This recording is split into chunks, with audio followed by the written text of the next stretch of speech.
Hey guys, and welcome to Cool Vision. In this video we will visit Texas, the second largest state in the US after Alaska and the second most populous state after California with a population of 29 million.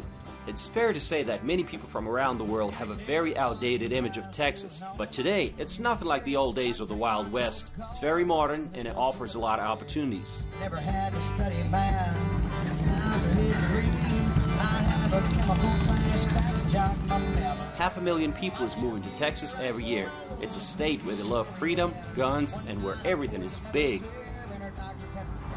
This is not my size, guys. We drove more than 2,000 miles across Texas and visited all the major cities. But first, let's talk about its history. This area was inhabited by different Indian tribes when the first Spanish conquistadors came in 1519. When Mexico won its independence from Spain in 1821, Texas became part of Mexico. Locals were not too happy about it because they saw themselves as Texians, not as Mexicans. And when Santa Anna, the president of Mexico at the time, started his unpopular policies like banning immigration from the United States, restrictions on slavery, and increased military presence, public sentiment turned towards revolution, and between 1835 and 1836, the Texian forces fought and won the Texas Revolution, declaring the Republic of Texas as an independent nation. In 1845, Texas joined the United States, which brought Mexican-American War. A bad move for Mexico because, as the result, it lost half of its territory. In early Texas statehood, things such as cotton, ranching, and farming dominated the economy. After 1870, railroads became a major factor in the development of new cities.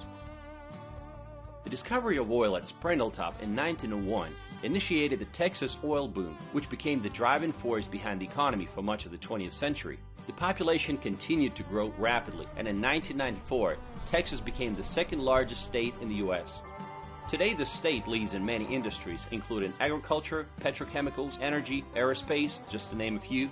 More than 50 Fortune 500 companies are based in Texas, second only to New York and California. Texas has a gross state product of $1.9 trillion, which is greater than the GDPs of some countries like Brazil, Canada, Russia, South Korea, and Spain. If Texas were a sovereign state, it would be the 9th largest economy in the world. The state produces the most wind power in the nation. 10.6% of the electricity consumed in the state comes from wind turbines.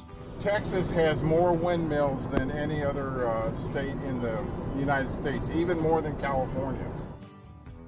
A lot of people have been moving to Texas for some time now. Most of them come from California, like Elon Musk, who's moving Tesla headquarters to Texas.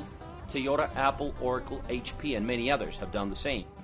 Now let's take a closer look at the Texan cities. Let's start with the largest one, Houston. Welcome to Houston. It's the largest city in Texas and the 4th largest city in the U.S. The population of the city is 2.4 million, and the metro area population is almost 6 million. And it keeps growing. It's the hub for the U.S. oil, gas, and energy industry. Beyond that, it's the center of tech sector, healthcare, steel, banking, and even space industry. At NASA Johnson Space Center, they train astronauts, launch space flights, and all the R&D work is carried out. Port of Houston is the 5th largest in the country. Living in Houston, you will have to have a car. It's a car-dependent city known for its sprawl. The city is a mess when it comes to city planning. Endless concrete superhighways and frantic traffic. Houston is the only major U.S. city without zoning laws. They started light rail service in 2004, and now it connects downtown, midtown, and some other districts with a total length of 22.7 miles, which I think is a step in the right direction, but is definitely not enough. Houston has some nice areas like the Museum District, which is home to 19 museums, all within walking distance. Herman Park, which is a great place for walking and playing sports, and the Houston Zoo, where you can feed giraffes. It's actually one of the best zoos that I ever visited. There are fountains and waterfalls in the park, which helps to cool down a little. There's also a theater district, the second largest in the U.S., home to the Houston Grand Opera and Houston Ballet. There are some other nice areas like Uptown, also known as the Galleria. It's a popular area with a huge shopping mall, and Waterworld Park with a multi-story sculptural fountain. Buffalo Bayou Park in downtown is a great place for jogging and even kayaking.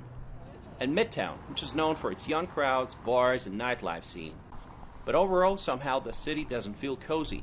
It's the middle of the day and there's nobody on the streets. How's that? Today's Monday. It's supposed to be busy. Now you don't see any people in the streets. What's going on? it gets really hot in Houston, and so a lot of people will take the tunnels. There's a lot of the majority of these buildings are connected by a tunnel system, and the tunnel system is very complicated. But there's restaurants down there, barbershops, gift stores. You can buy little gift cards, convenience stores, and you can walk for miles, and you can avoid the bad weather, the heat, the Houston heat by using the tunnels. Houston has a very hot and humid climate. Let's ask the locals how they escape the heat. Drink plenty of water. And jump in the pool. Jump in the pool. All right. Stick to the shade. Plenty of watermelon. Go where it's air conditioning. And some days only go out at night. Okay. Houston is no stranger to hurricanes and floods, and we got caught up in one of these. The city was named in honor of Sam Houston, who was the first president of Texas and who was leading the Texas Army in the Battle of San Jacinto. You can visit the San Jacinto Monument that commemorates this decisive battle of the Texas Revolution. It's the tallest monument column in the world, another example of everything being big in Texas. Just an hour away from Houston is an island city of Galveston, located on the Gulf Coast and connected to the mainland by several bridges. It's a popular place for surfers, swimmers, and party people, and has some of the best attractions in the state, including Moody Gardens, giant pyramids with a zoo, an aquarium, a water park, and 4D theaters. There's also Schlitterbahn Water Park and the Kemah Boardwalk. The city was nearly wiped out by the deadly Galveston hurricane of 1900. But it was rebuilt, and today it has a lot of beautiful restored Victorian homes. And right now I'm standing on the promenade. It's called Seawall Boulevard. Now originally this promenade, which is now more than 10 miles long, was built to protect the city from hurricanes because there was a really bad hurricane in the year 1900, which pretty much destroyed all the city, and almost 12,000 people died. So they built this wonderful promenade, and right now it's a resort town, and people from Houston and other cities as far as San Antonio come here to have a good time. Where you guys from? San Antonio, Texas. Oh, cool, cool. What's your favorite thing to do here? Just drive around and, you know, that's it.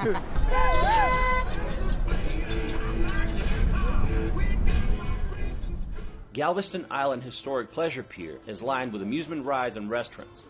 The beaches here are clean and well maintained, but the water is murky, so don't expect it to be like Florida, because it's not. The city has a special, laid-back vibe, with art galleries, street musicians, I would walk 1,000 miles to fall down at your door. Many cruise ships are cruising out of Galveston too. Very convenient, and let's travel further down south along the coast of the Gulf of Mexico until we end up in Corpus Christi. The city's name means the body of Christ in Latin.